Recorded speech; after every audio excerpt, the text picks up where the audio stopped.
It's a brand new month and also the first Saturday of the month of November in the year 2025. Good afternoon. Welcome to Weekend Central.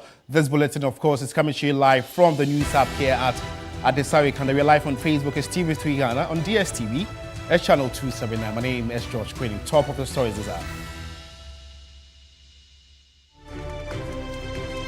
Former Auditor General Daniel Yadomolevo calls for stronger deterrent measures to deal with persons who engage in stealing state funds. And Ghana Exim Bank CEO Sylvester Menster urges investment in Volta agro-industry clusters to reduce post-harvest losses.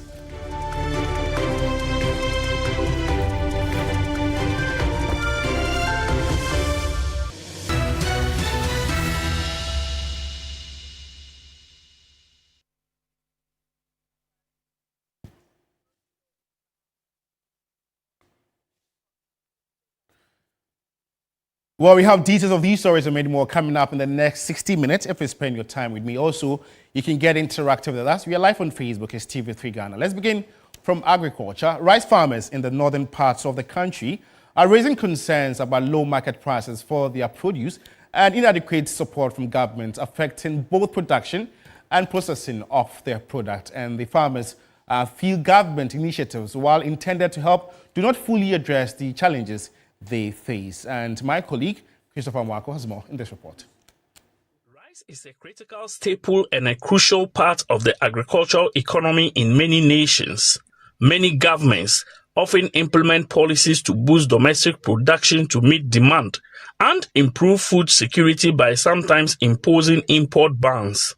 Rice contributes to about 15% of Ghana's gross domestic product, GDP, with annual rice consumption in Ghana being approximately 1.5 million metric tons or around 47 kilograms per person.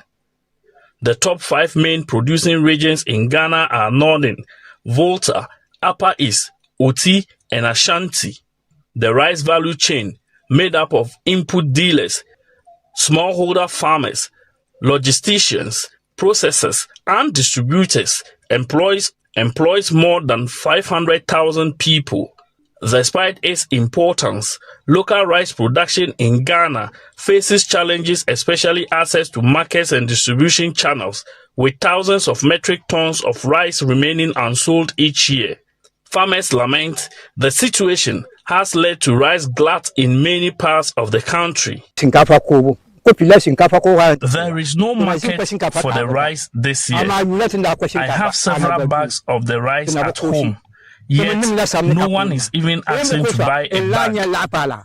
This year, the situation is too bad.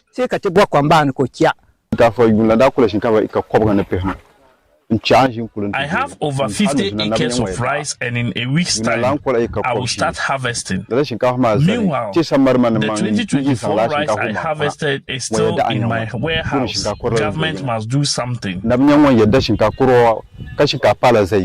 Thousands of paddy rice bagged in this warehouse that are yet to be processed. But since February this year, most companies are yet to mill even a grain of rice because the already milled rice is not selling.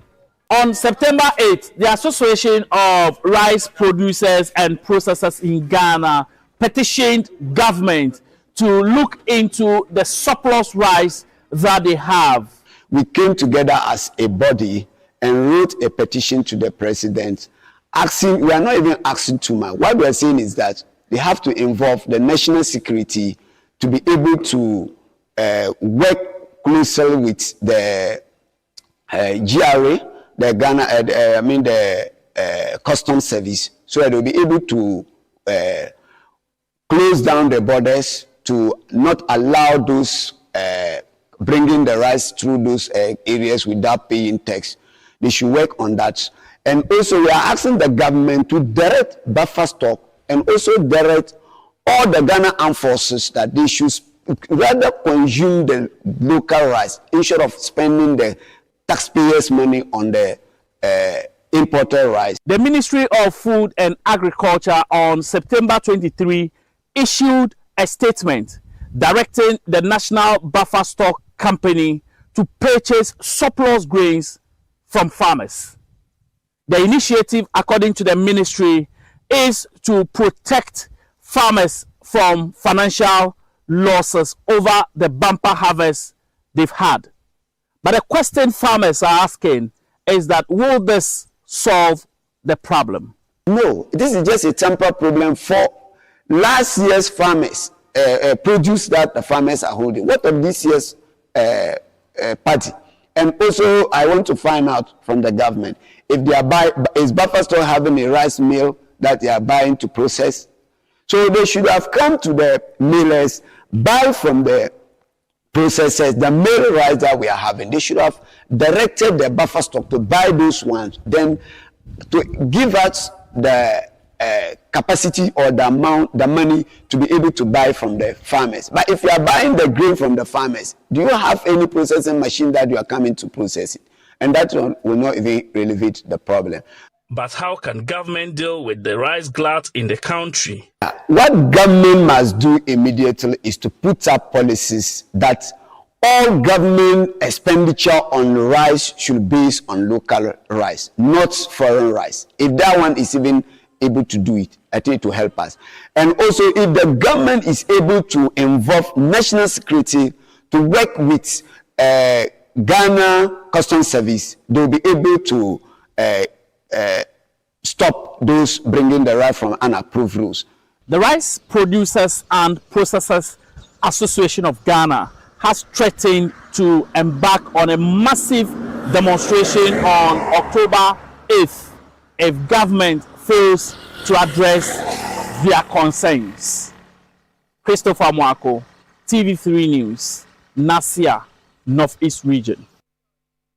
Just so you know, my colleague Christopher Marco was in Nasia to engage with rice farmers, and this story was first aired on 28 September this year on News 360. Now let's engage Dr. Charles Nyaba, who is a farmer himself and a spokesperson for the rice producers, rice millers, and maize farmers of Ghana, and is also the immediate past executive director of the Peasant Farmers Association of Ghana. Doc, good afternoon. Thanks for joining us. What amount of paddy rice are we looking at, and the milled rice as well? Good afternoon, and let me say good afternoon to the listeners. Yeah. And your Northeast reporter, I think he did a good job with the report that he put out there. So when this issue started, when we started harvesting this year, I took the pain to just go around some few stores of the farmers and then some few mills, and just Upper East, Northeast, and then the Northern region alone. The places that I went, we have over 200,000 metric tons of the paddy rice that is still stocked. Now, within the same period, those who started harvesting for this year, you take Upper East, we got around 300,000 metric tons that has already been harvested. Northeast, 200,000 metric tons. Northern region, 300,000 metric tons.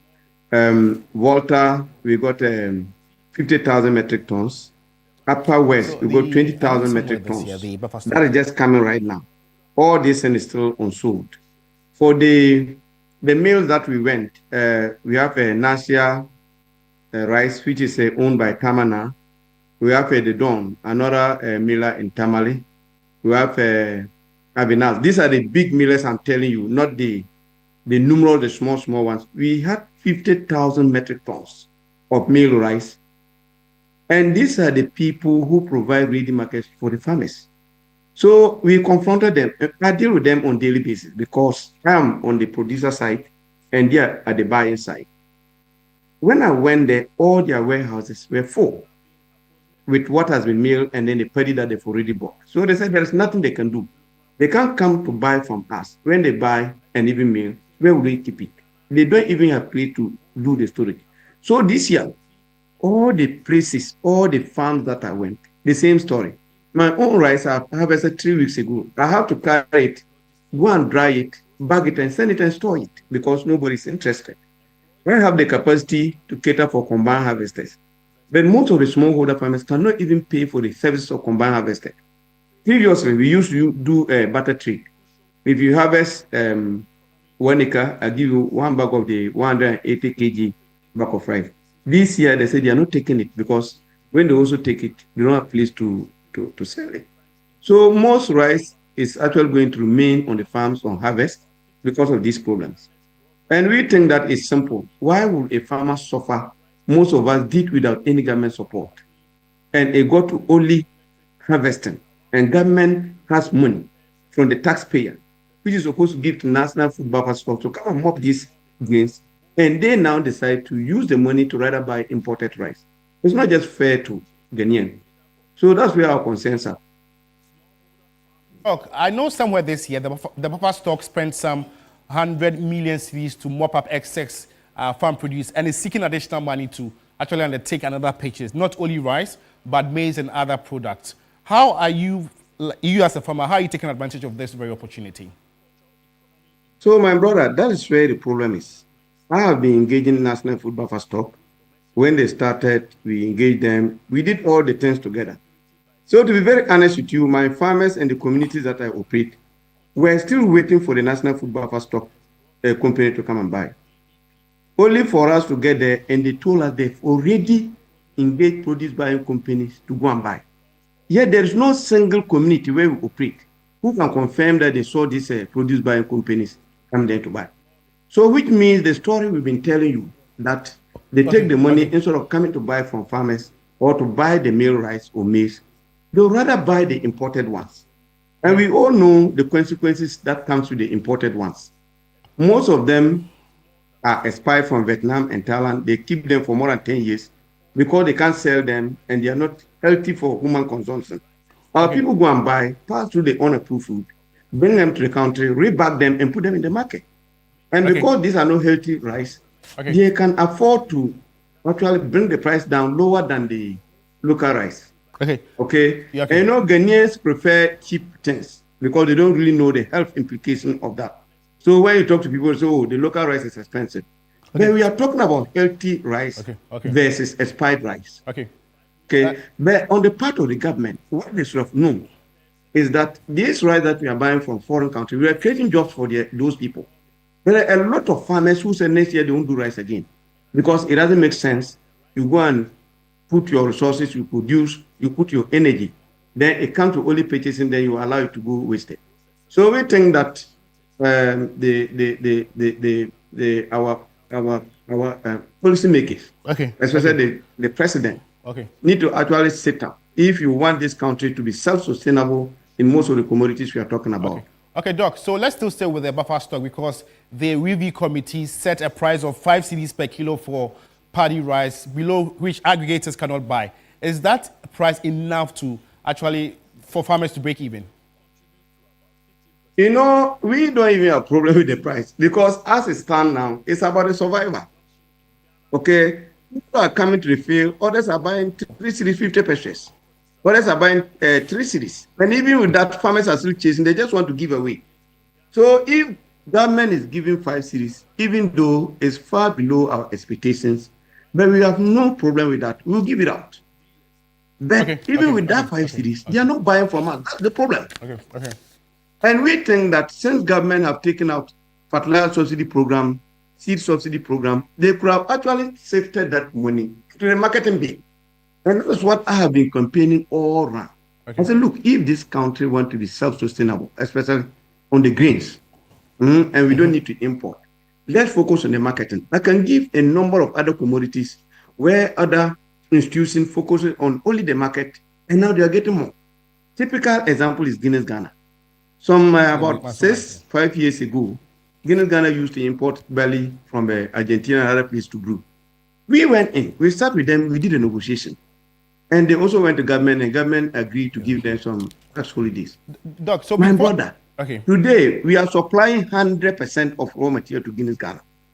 So we think that if government adopt the same approach by looking at only the marketing component, we will be able to produce all what we need in this country, and there's no need to import. Doc, so before you take leave of us, what would the government do, which is encouraging more people to go into Agric under its Feed Ghana program, do to ensure that this matter does not reoccur moving forward? So one of the proposals that we are giving to government is that please let the security people tighten the illegal borders so that people will not dodge taxes and bring in expired goods that will come and then overshadow the healthy goods that we are producing. I'm not talking of only rice. Chicken parts is another area. 2, if national food buffer stock is giving contract to people, they should let those people tell them the community they are buying this commodity from. And it should be mandatory for school feeding program to buy 100% locally produced commodity. We have the capacity. What are they using to feed our children? Is it not rice, maize for banku, teaser, and those beans, groundnut for soup? So that is the second one that we want the government to look at it. Once we are approaching Christmas festivities, we want government to place a ban on importation of rice because we consume a lot of rice and our rice is stocked in our warehouses. Sure. Once you give 6 months ban on importation, we'll be able to sell the stock in our warehouses. Now, in going forward, they can now do analysis to see our production capacity. You only give contracts for people to import to cater for the gap. In this case, over time, once we are investing in the marketing bit, over time, 2-3 years time, I'm telling you, this country, we will be able to produce enough and we can even export to our neighboring countries. Sure.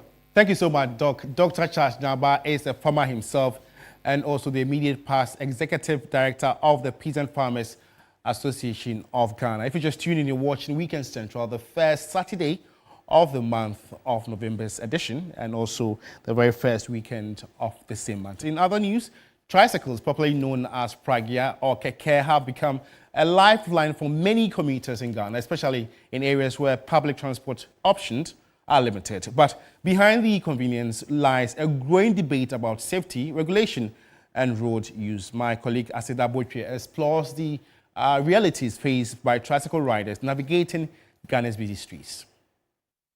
Like every other day, commuters are rushing to beat the early morning gridlock. Here at the Abokobi Lorry Station, tricycles, popularly known as pragyas, are in high demand, as many commuters prefer them for their speed and affordability. Unlike regular vehicles, tricycles offer a quicker and cheaper alternative for most commuters, making them the preferred choice for short-distance travel. But as demand grows, so do the dangers associated with their operations. From reckless riding and lack of proper licenses to underage riders, the risks continue to rise. Meet CJ, a 28-year-old senior high school graduate. He has been in the tricycle business for the past 10 years. According to him, he makes between 200 and 300 cedis in profit daily.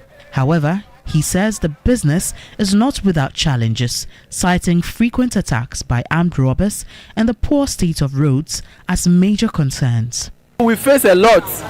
Yeah, bad people are around. They will monitor you. They will take your bike from you. They can even stab you. Last year, we encountered 3 deaths from this same thing. They will just kill you and take your motor and they will just dash off. Other riders shared similar sentiments. The moment we buy the motor, we have the helmet, but most of them keep it in the house. They don't use it. Then the police are, chasing us because and using the helmets is our beneficial because sometimes you get the accident, maybe you will have a head cut. So maybe we are using the helmet to prevent you to get such injury. The road is not good for us there. If we have something to do with the road there, it will be fine. Beyond the safety issues, there are also legal concerns about the commercial use of tricycles, which by law remains prohibited. The executive director of the National Road Safety Authority says tricycles, just like okadas, are currently banned from engaging in commercial transport activities. They are not supposed to engage in any high and pay operations. They are not supposed to be high and pay for commercial or anything. So it hasn't been approved. As for the engagement, it's constant. I think last year also we met with close to 200 motorcycles in a town hall discussion trying to sensitize them on safety. Apart from that, the law on the operations I know is being repealed, and so very soon they would be formally regulated. But aside that, we are in constant engagement with their leaders. She added that a bill is currently before Parliament seeking to regularize the operations of both tricycles and motorcycles for commercial use. It's in Parliament and the committee to review the documents, I know will meet this week. And so we are hoping that in the next few days or even weeks, it can be looked at and then the necessary processes will follow. Until that law is passed, she warns that enforcement will be tightened to ensure safety and compliance on the roads.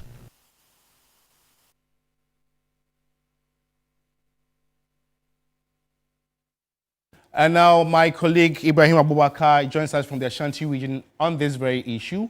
Ibrahim, I know it's actually very common when it comes to the Ashanti region. And tell us, how are people in the area taking this very transport system?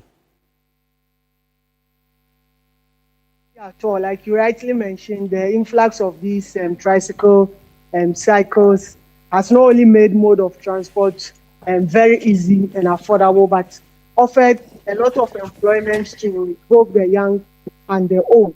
So it is something that people are patronizing a lot. However, there are increasing indiscipline, concerns about indiscipline on the road by some of these riders. And when you move to other areas, they are causing a lot of congestion. If we remember, they have been banned to move within the central business district because of congestion and other things. But today at Tafo, the municipal assembly is also taking another restriction directive within the area. They are saying that to be able to sanitize the road and reduce congestion around Tafo Malfo, they have resolved to restrict the movement of these tricycle taxis within that area. So they will have to use another alternative. For the leadership, they have admitted to the growing indiscipline among some of their members, and they are saying that this kind of restriction is likely going to push them out of business. We do know that government intends to regulate their activities, and they want this thing to be done faster because they believe that if the regulation is done and done properly, it will create employment and also make sure that most of their members are disciplined on our road. So this morning, they gathered in their numbers, they moved straight to the Tafo Municipal Assembly, presented a petition to the MC and also other members of MUSEC to rescind their decision and find a new alternative so that they will be able to do their job and get some form of income whilst also trying to make sure that they bring discipline or sanity on our roads. Let's listen to what their leadership, Saidu Mubarak, has been telling us when they presented the petition to the Tafo Municipal Assembly. Restricting tricycle from not passing through mile 4. And mile 4 happens to be where tricycle operations are needed most. And that is where passengers are always there to patronize us. And we cannot afford to lose that. Either we meet each other halfway, and the problem they are bringing or what they stand on grounds to restrict tricycle is congestion. And what we asking is that in our petition, if only indeed the assembly is in the interest of the people, then they should find us a parking space where tricycles can load there and then be doing their business as usual. But in the case where you restrict us and tell us to go back, where do we get the passengers to pick? They have restricted us from accessing the central business district of Kumasi. All the operators are now working here. And if you say we shouldn't go to a certain area where our services is needed most, that means we are equally collapsing our business. And it is something we cannot accept. And I urge the municipal chief executive to look at what his president is assuring tricycle operators and work towards that. Let's find a solution to regulate the tricycles, but not chase them out. Well, Ibrahim, I don't know how immediate they want their concerns to be addressed, but I want to believe that the protests have been peaceful so far. Well, so far very, very peaceful. As I speak to you, they've even ended it and have moved to their various destinations. The directive has not started working. The implementation has not been done. This is a proposed directive, and they are just showing their concern and presenting the petition so that something can be done about it. In fact, they've been given alternative routes, but listening to what he was saying, he said that those alternative routes are places that they will hardly even get passenger. This is a main route from Tafo to Mampon, and the stations, lorry terminals are just by the roadside. So they believe that these are places that their services are much needed, and they will be able to get more passengers to also earn something. But then when they presented the petition, the authorities dismissed claims that the new measure is intended to push the youth out of business. They said that this is to regulate the activities in a way and make sure they sanitize the system. But then they will also take into consideration what it contains in their petition and know how to implement these things so that it will be a win-win situation for all. Well, thanks so much, Ibrahim Abubakar. He is Ashanti Regional correspondent. And so if you're watching, if you ever had any experience using a keke or a tricycle, just let us know what you make of it and the new directive that has been issued. So we're active on Facebook as TV3 Ghana. Hopefully, we'll read them and share them to the rest of the world. And now, a former Auditor General, Daniel Yadumelovo, has bemoaned the deterrent measures in the country for persons who engage in stealing state funds or financial malfeasance in state enterprises. Daniel Yadumelovo, who was a member of the preparatory team for Operation Recover or Loot Oral, explained that there are not strict deterrence measures which the police has caused persons to continue to perpetuate the corrupt act of embezzling state funds. Take a listen. I cannot agree more with that position. I think there is not sufficient deterrence to stop or prevent people from abusing public funds. One of your panelists actually made a passionate appeal or position on people stealing goat, which is about 1,000 Ghana cedis or maybe maximum 1,005 Ghana cedis. They are expeditiously tried and jailed. In fact, if we gather the statistics of people who steal goat in a year and compare to those who steal public funds in the millions, I think the public funds will be more. But we are not angry towards them enough. And I have said time and again that because there is not sufficient deterrence or consequences for wrongdoing, people keep doing. So let me say that the action being taken by the president is very commendable. It's good that we have dedicated or specialized courts that will handle these infractions that the Auditor General brings out each year or from time to time. And a private legal practitioner, Isaac Danso Ejui, is of the view that due to the powers of the state should be able to marshal resources to prosecute charges against individuals and grounds. It's important to understand that when one is standing criminal trial, we have the Republic. There's a reason why we have Republic versus that person, right? It's the whole state apparatus that is coming against this person. And so the law seeks to have a balance, right?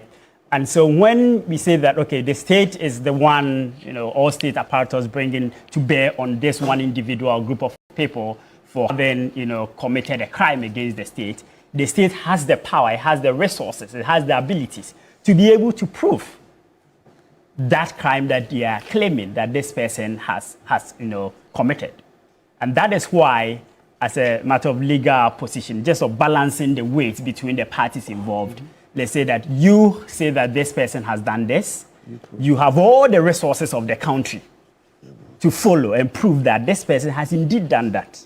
It's a lot of hard work, it's a lot of difficulty, but if you lift that entirely off the state, we could see the chaos that could immediately happen. Still on corruption, a political science lecturer at the University of Ghana, Dr. Joshua Zato, is attributing the level of corruption in the public sector to poor management. He is of the view that the structures of corporate governance have been turned upside down. Take a listen. What has then happened is that all of a sudden we've turned to use them more for their destiny, hoping and trying to just wish away their debt. That is what has led us here today. Now, you juxtapose that with currently what we have with some of the poor management. I say poor management because it happens to all the regimes. Today, there are CEOs who have been in office for 8 months, without a board of directors. Now, the board is supposed to guide you, direct you, and approve almost all it takes to do. So these men and women are working, before the board. So by the time the board comes in, the CEO and his people know everything more than you. Now they are waiting for you to approve things, and before you realize you're just coming to just approve things. It doesn't help with the corporate governance of SOEs when it's that, because the right thing should have been that a board comes in, then the CEO comes, then the board approves you. We've done that for reasons because it's political and you cannot let somebody sit for that long. So that is one area we have to look at to make sure that we do the appointment right. And now the director of the Institute of Statistical, Social and Economic Research, ISA, Professor Robert Darkwa, says the anticipated decline in global commodity prices could pose fiscal challenges for government revenues, but may offer relief to consumers at the fuel pump. Speaking at the launch of ISA's State of Ghanaian Economy 2024 report, Professor Oseb emphasized that to cushion the economy against potential shocks, value addition must be prioritized in the year ahead. If it's cocoa prices have been on the up. We haven't seen the returns in terms of output and the value of our cocoa exports significantly improving. If oil were to dip, it will come and bite us on one hand, but we are net importers of oil, right? So on the other hand, we then can get some relief, and if indeed the gains from the world prices are passed on to consumers, that in itself could mean that individual households will have a bit more room to spend. Okay, so it's, again, we are not big players. The challenge is for us to do the value addition. And more news this afternoon. The Bank of Ghana has issued a stern warning to exporters who fail to repatriate their export proceeds, saying it will not hesitate to apply severe sanctions, including hefty fines and imprisonment, in line with the Foreign Exchange Act. In a new notice issued on October 30, 2025, the central bank stated that offenders could be fined up to 5,000 penalty units, imprisoned for a term not exceeding 10 years, or face both penalties as prescribed by the Foreign Exchange Act 2006, Act 723. This comes after the bank recently allowed exporters up to 60 calendar days beyond the original validity of their letters of commitment, but only upon submission of a reasonable and well-documented justification. The bank stressed that no further extensions will be granted beyond the first, though exporters may request cancellation of their commitment letters if justified. The central bank reminded exporters that proceeds must be repatriated through their nominated banks within 120 days of shipment. It also directed all authorized dealer banks to ensure strict compliance and communicate the provisions to their clients. The directive forms part of measures to strengthen Ghana's foreign exchange management and instill greater discipline among exporters. While you're still watching Weekend Sense right here on TV3, we're going for a quick commercial break. We're back with more news. Stay with us.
Volta Economic Forum, Chief Executive Officer of the GRA-SML Bank, Sylvester Mensah, called for investment into the establishment of storage and processing facilities to position the region as a reliable food supply zone. The region is ideal for commercial farming, aquaculture, and agro-processing. The region is the second leading producer of rice in Ghana. In 2020, the region covered almost 30% of rice planted areas in the country. The Volta region is also a major hub for maize, cassava, and vegetable cultivation in Ghana. Despite being the second producer of rice in Ghana, the region's rice industry continues to face structural challenges that limit productivity and competitiveness. As part of efforts to revitalize the region's economy, over 50 investment-ready projects have been profiled across the various districts in areas including agro-processing, aquaculture, ecotourism, among others. The Volta corridor offers strategic pipelines structured around 5 economic pillars that can sustain the government's 24-hour economy agenda. When you come to the Adaklu district, the Central Town, Ho West, Akachi North, Akachi South, and Ketu North offer cassava, maize, groundnut, and poultry clusters that can support shift-based processing, warehousing, and logistics. And a typical project size in these districts is about 12 to 35 million Ghana cedis. Volta Regional Minister James Gunu, in his remarks, indicated strongly that commitments made at the forum will translate into jobs and infrastructure for the people of the region. This forum provides an important platform for strategic collaboration among government, investors, traditional authorities, and development partners. It seeks to convert our regional advantages into bankable opportunities and to promote Volta as a region that is open, stable, and ready for business. Together, we will ensure that commitments made here translate into jobs, infrastructure, and prosperity for our people. The 2025 Volta Economic Forum is a platform intended to attract investors into the region with key focus on agriculture and ecotourism. The forum is expected to have overreaching impact on the region's socio-economic development. Faisal Abdul Idrisu, TV3 News. Away from the Volta region, President John Dramani Mahama has directed the immediate termination of all existing contracts between the Ghana Revenue Authority, GRA, and Strategic Mobilization Ghana Limited, SML. This follows the conclusion of an investigation by the Office of the Special Prosecutor, that's the OSP. The instruction from the presidency, which marks an end to one of the most contentious government contracts in recent memory, was triggered by the findings of the OSP's probe. The directive was issued as a letter from Executive Secretary to the President, Dr. Kalistus Mahama, to the Minister of Finance, Dr. Kasiel Atuforsin. The SML contract, initially signed with the Ghana Revenue Authority GRA and the Ministry of Finance, were intended to provide revenue assurance services, first in the downstream petroleum sector and later expanded to cover upstream petroleum and the mining value chain. The deal attracted fierce public scrutiny and outrage after investigative reports alleged the company had inflated claims of revenue savings and questioned the legitimacy of its expertise.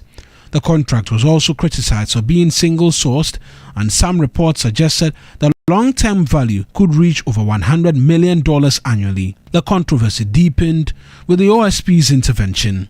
The Special Prosecutor's investigations concluded with a scathing assessment disputing the justifications for the deal and its value for money.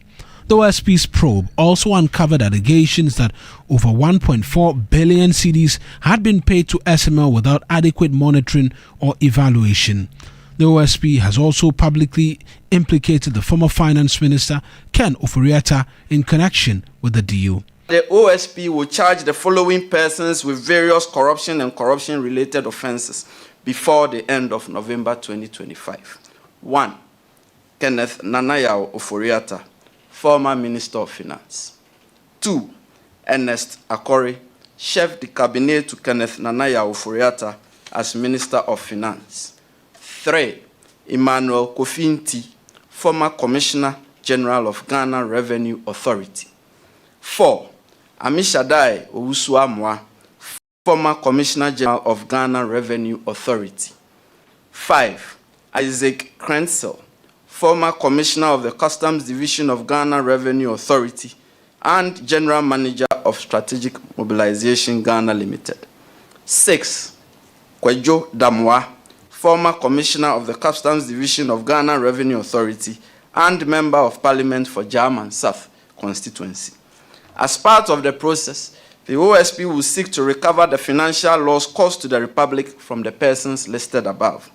Also, the OSP will recover a total amount of 125 million cedis from SML by way of a disgorgement of unjust enrichment of overpayment by the return of the benefit of this amount it obtained unfairly at the expense of the Republic. Meanwhile, the Strategic Mobilization Ghana Limited (SML) has denied any wrongdoing, insisting that its operations were lawful, transparent, and beneficial to the state. SML, in a statement issued on Friday, October 31, 2025, said it had fully cooperated with all lawful investigations and called for public discussions to be grounded in verified facts rather than speculation. According to the company, its services, including transaction audit, external price verification, and downstream petroleum measurement, were performed under GRA supervision, with payment made only after results were independently verified. Another Chief Executive Officer of the Ghana Shippers Authority, Professor Rasford Jampo, wants all monies paid to Strategic Mobilization Limited (SML) to be retrieved. The OSP Kisi Jabin at a news conference on Thursday revealed his office will seek to recover some 125 million cedis from SML. But I have a question. See, in our quest to fight corruption and to tackle some of these things, we must go all out. I read and listened to the OSP saying that about 1.4 billion cedis have been paid the SML. 1.4 billion paid SML. But the OSP is saying it is going for a refund of 125 million. And it baffles my mind. If the work wasn't done, if the contract shouldn't have been entered into, then you, the lawyers, Martin Pebu, you are there. The contract itself is void. If it is void and we paid 1.4 billion, then why are you going to collect 125 million? Okay. Do the math. Subtract 125 million from 1.4 billion. Who benefits from the void contract of SML? And so I think this is something that you may want the OSP people to speak to, because I don't understand. Okay. If we pay them 1.4 billion and contract itself is void.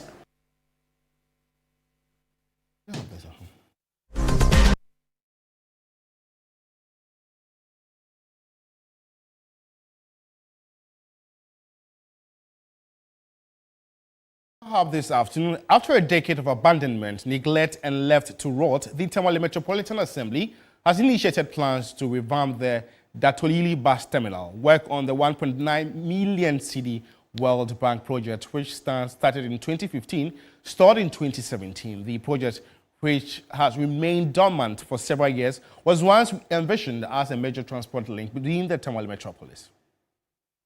The ultra-modern bus terminal at Datoyili, funded under an urban development program, was to decongest Tamale Central Business District. Despite completing phase 1 of the project in 2016, the project was left unused. The facility was equipped with driver restrooms, passenger stands, washrooms, a security post, and other auxiliary infrastructure intended to relocate long-distance buses away from the city center. Several items, including electrical cables, air conditioners, ceiling fans, and even a transformer installed to supply power to the terminal, have been stolen. Some of the structures have also suffered damages that has rendered parts of the structure unusable. Speaking to journalists at the Datoyili bus terminal, following interest by an investor to take over the project. Metropolitan Chief Executive of the Tamale Metro Assembly, Abu Takoro, emphasized the need for public-private partnership to utilize the abandoned project. Men have reached this place, so Assembly have taken it as one of their priority projects that we need to make sure that we revamp this place and make sure that this place is used to the benefit of the people of Tamale. And in doing so, you know, this project, as you see, is a huge project that the central government alone cannot champion this. So as a result of that, we have gone to find out investors who can partner with Tamale Metropolitan Assembly to make sure that they put this place into use so that it will benefit the people of the metropolis. He expressed optimism that the partnership will help modernize the Datoyili bus terminal, improve transportation services, and create jobs for the youth. This community, if you go around, economic activities, you can't find it around this village. But once this place is put into use, definitely people will come here to do business, like buying and selling. So definitely this place, when it's put into use, a lot of people will come around this place. Especially look at this place. There will be a restaurant. And when there is a restaurant here, definitely people will be employed to work in the restaurant. Officials of Mulch Company Ghana Limited commended the Assembly for its proactive approach and assured them of their commitment to support the city's infrastructure agenda. How soon is depending on the technicalities that we are able to put together. We are yet to finish with the technical team at the Metro Assembly.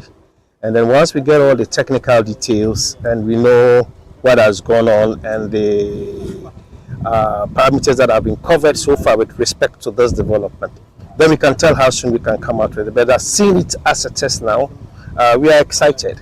We are excited because we see it as a potential growth node for the Tamale and the Savannah region. It's got a potential to be one of the biggest growth nodes that can happen in this country. Well, if you just tune in, you're watching Weekend Central here on TV3. In more news this afternoon, the Techiman South Municipal Assembly has embarked on several developmental projects to bridge the infrastructure deficit in the area. This move comes as schools across Ghana continue to grapple with severe infrastructure challenges. For years, substandard electrical cables have been a silent menace in homes and businesses linked to devastating fires. But the Ghana Standard Authority has come out with an initiative for consumers to easily verify the quality of cables they are buying.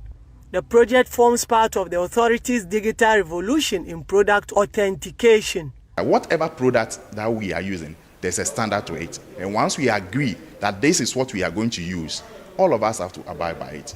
And once you are not using the right thing, whether you are bringing it from outside or you are producing it in the country, those products we have to check and make sure if they are not standard, we have to take them off the market, because our mandate is to protect the consumer. Consumers will be able to scan a code on cable packaging to get an instant verification from the GSA database. For you, the consumer, to also authenticate that what GSA is claiming to be quality, you are also able to verify. So we introduce the app. So you can able to see that, okay, this product, this is the owner of the product. Even if I have an issue with it, it is traceable.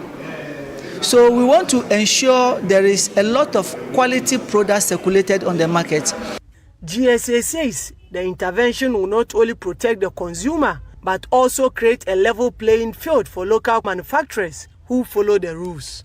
At a sensitization training to introduce the Ghana Digital Conformity app to electrical contractors, the electricians lauded the initiative, saying it will ensure the materials they use are safe and reliable. First, the adjoin no maybe near this soon, no maybe, but see about me who say, Title electrical cables na about Omay no had a flam on a banner the year, Baby, moi, Omay and your papa, there be a Jashi Sheba.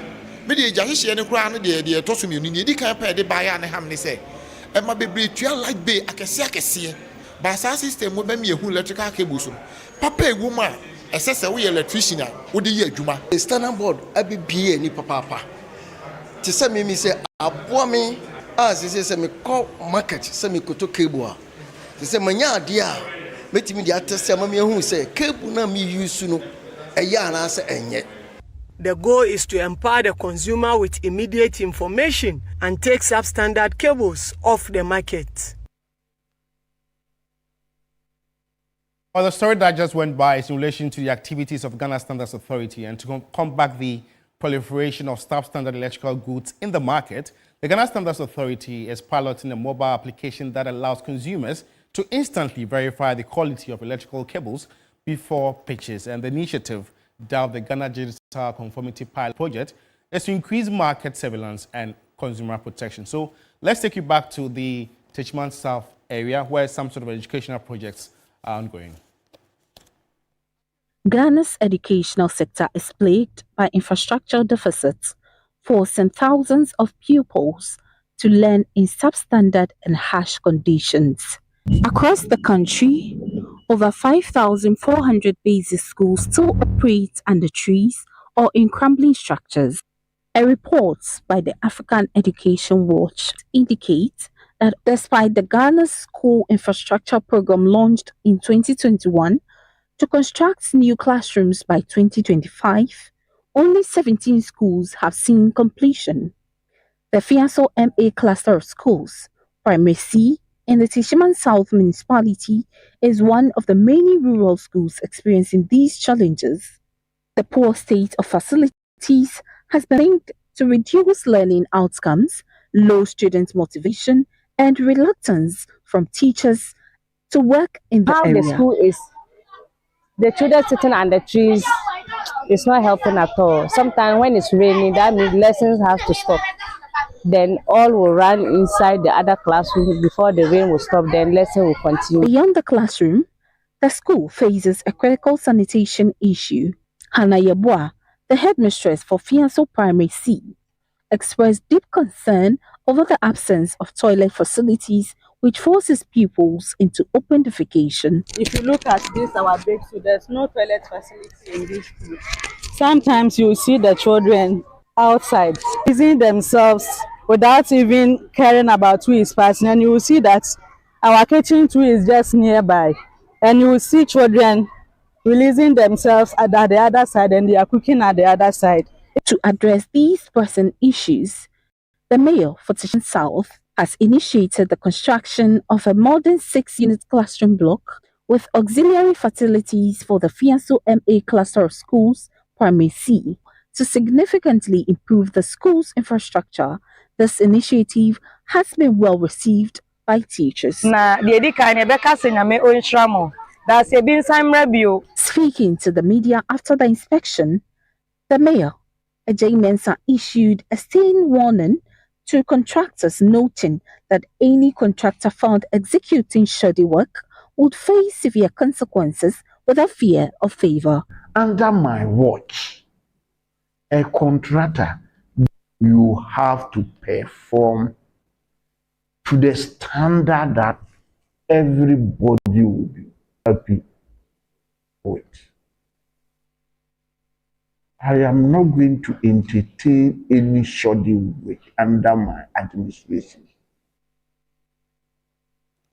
Well, that's all time will permit us this very afternoon. For more news updates, just log on to our website at 3news.com. Alternatively, you can join my colleagues Cosby and Aisha Yakubu News 360. In a world where you can be anything, just be kind. It costs nothing to be kind. Thanks for watching. Good afternoon.